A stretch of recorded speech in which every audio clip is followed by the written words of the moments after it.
challenges, including underfunding. Only 6.1% of the national budget is availed.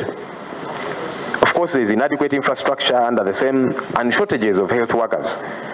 Ladies and gentlemen, we have one doctor per 25,000 people. No wonder people die unnecessarily. We've got stockouts of essential medicines, and that affects 40% of health facilities, while maternal mortality remains high at 336 deaths per 100,000 live births. Non-communicable diseases are rising, accounting for 33% of hospital admissions.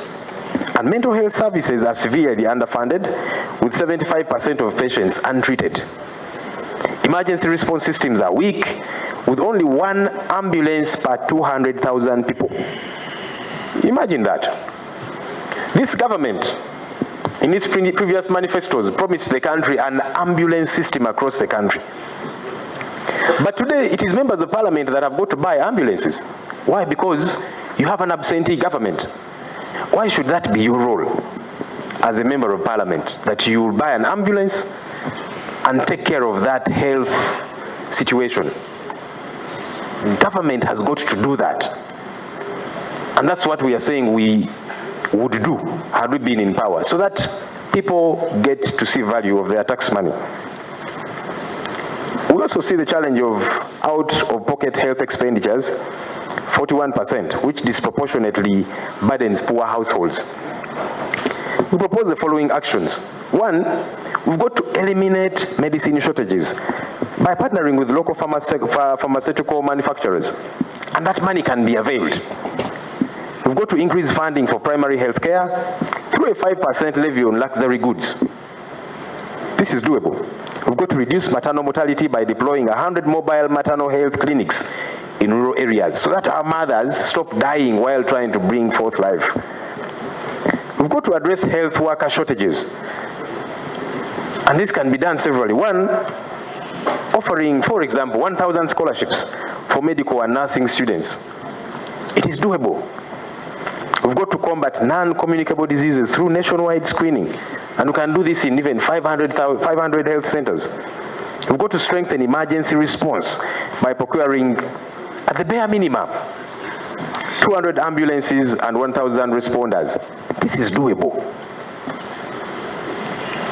We've got to expand mental health services by training at least 500 community health workers and establishing 100 mental health units today. This is a critical challenge in our country, ladies and gentlemen. And I know sometimes when you think about mental health, you're thinking of, as people refer to it, mad people. No, people are struggling. We need to take care of this. We need to implement enhanced mosquito control programs to complement ongoing malaria control efforts. There's no reason why people should be dying of malaria in 2025 if you have a serious government in place. Let me talk about Kampala Capital City Authority. The Omlord is here. And we also have our shadow minister in charge of Kampala, the Honorable Balimwezo Ronald Nsubuga.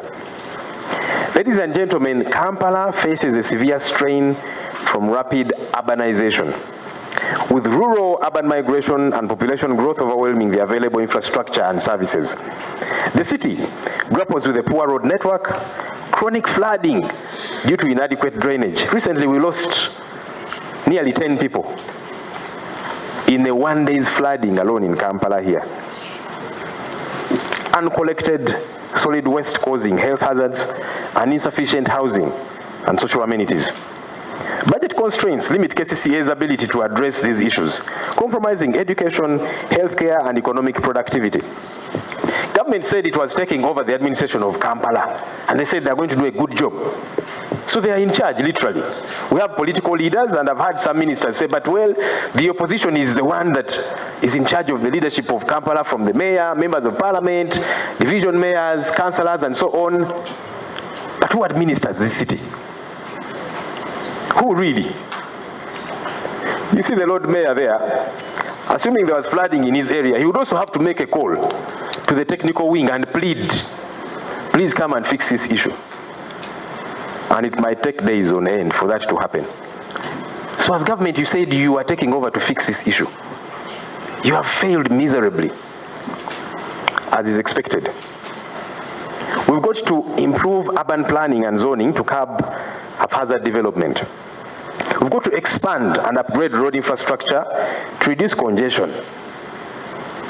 Modernize waste management systems, including recycling initiatives. There's no reason why garbage should be killing people in this day and age. Just think about it. That a heap of garbage, kasasiro, kills people in this day and age. We are very unserious as a country. And yet we know what to do. We've got to rehabilitate drainage systems to prevent flooding. We don't know who issues these permits and approvals. Buildings keep coming up every single day. Drainage is not taken care of. We've got to invest in social services such as education and healthcare facilities, and also promote affordable housing projects to address the question of slums. Many of our ordinary folks live in a very debilitating state. When you go to some of those slum areas, no wonder they are always sick with one ailment after another. And it is fixable if you are committed as a government. That's what we would do. Of course, it seems to be rocket science to the people in charge currently. Let me talk a bit about presidential affairs. The Office of the Presidency faces systemic governance challenges, including financial indiscipline. 488% budget increments for classified expenditures. Let me repeat that. 488% budget increments for classified expenditures. Now, every country ought to have a classified budget, but ours is ridiculously unexplainable. It keeps growing by the day, and you cannot justify it. And that's why we're saying that's the channel of corruption. Money for the people in charge. Because even when we are to go at war or to involve ourselves in military operations, for example, UPDF is in Sudan, South Sudan. They had to come for a separate budget for that. So these huge trillions in classified, what exactly do they do? It does not make sense, because there is a budget for defense that caters for all of these different things. And you see, the challenge about classified budgets is you and I don't get to scrutinize them. And that's a cover they use to steal taxpayers' money.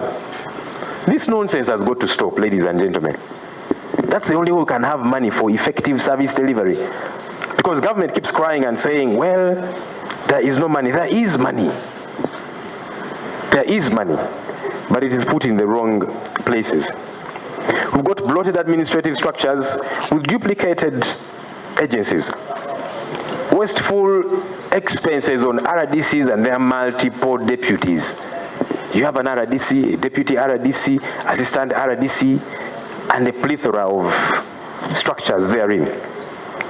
Poor budget performance with irregular supplementary allocations, and persistent corruption, despite anti-graft measures, all undermining public trust and fiscal responsibility.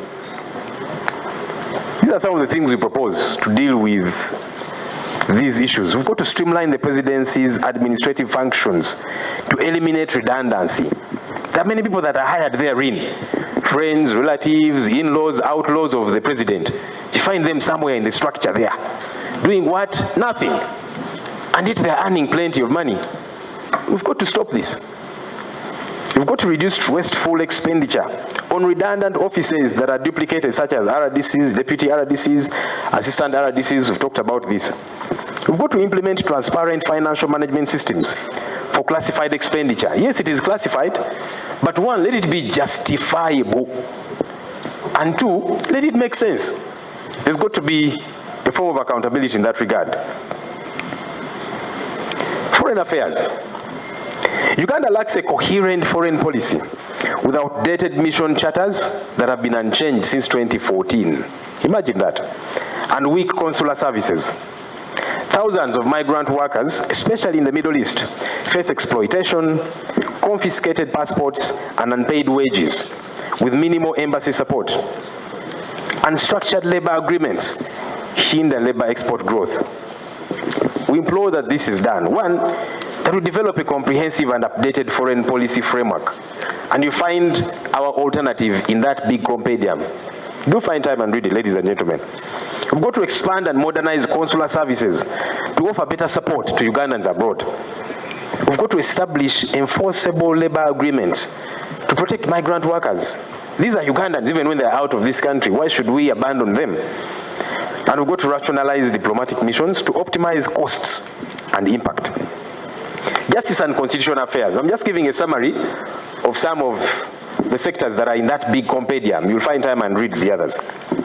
Uganda's justice system faces a deep crisis marked by weak legal frameworks, systemic human rights violations, limited access to justice, high crime rate, and the collapse of the rule of law.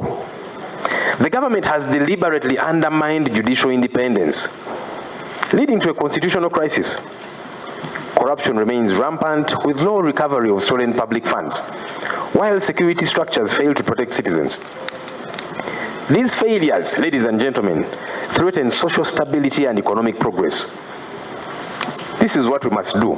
One, strengthen judicial independence by increasing its funding and reducing executive interference. You will hear Mr. Museveni say, you judges will not allow you to take us back to the old days and so on. What happened to independence? Let them operate as should be. We've got to expand legal aid programs to ensure access to justice for all citizens, and also enforce anti-corruption measures to hold officials accountable. Then enhance human rights protections through improved monitoring and enforcement mechanisms. Science and technology sector.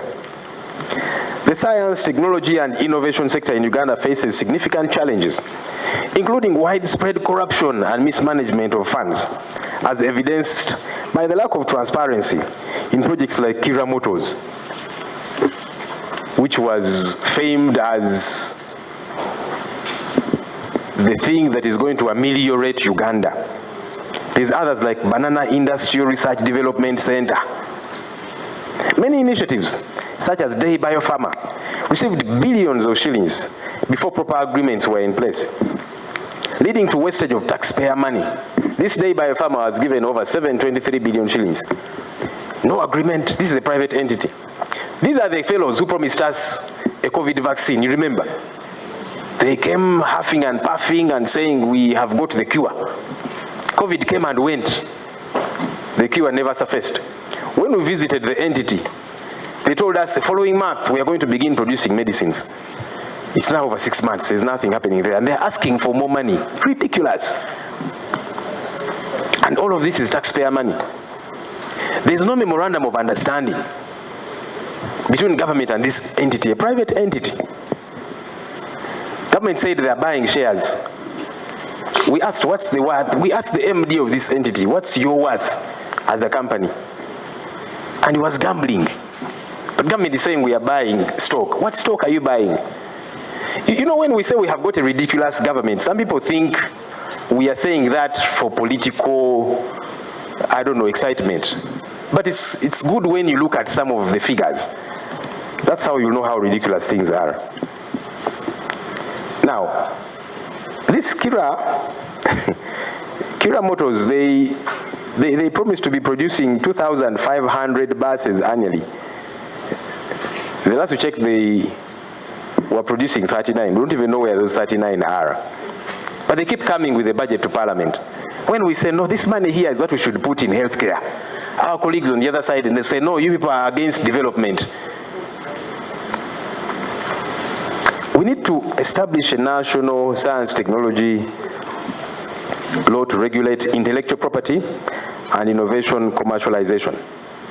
We've got to implement strong accountability measures for government-funded projects. Let me talk a bit about the public sector.